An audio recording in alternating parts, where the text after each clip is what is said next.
আসসালামু আলাইকুম রহমতুল্লাহ। কেমন আছেন সবাই? আমি ভালো আছি আলহামদুলিল্লাহ। আজকের রেসিপি চিকেন দিয়ে আলু দিয়ে সালান রান্না হবে, দেখতে থাকুন।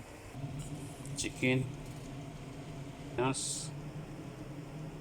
মশলার গুঁড়ি 1 চামচ, হলুদ গুঁড়ি আধা চামচ, ধনিয়া পাউডার আধা চামচ, জিরা পাউডার আধা চামচ, গোলমরিচ পাউডার আধা চামচের কম, সামান্য লবণ।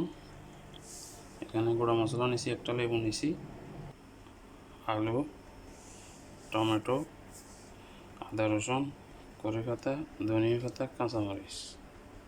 সবাই দেখতে থাকেন। টমেটো পেস্ট দিলাম, ফেরান দিয়ে দিলাম তেল, মক্কা মার্কা তেল দিয়ে দিচ্ছি। পেঁয়াজ কুচি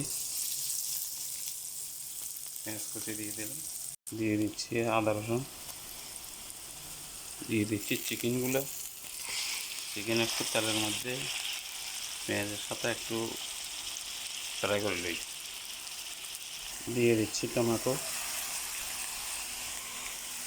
মশলাগুলো দিয়ে দিলাম, দিয়ে দিচ্ছি টমেটো পেস্ট,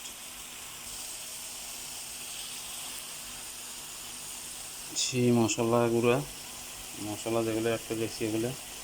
তারপর এখানে দিয়ে দিচ্ছি কড়ি পাতা, দিয়ে দিচ্ছি পটেটো আলু, ফিল আখাদার কাঁচামরিচ, গ্রিন চিলি দিয়ে দিলাম। পানি বেশি হবে না।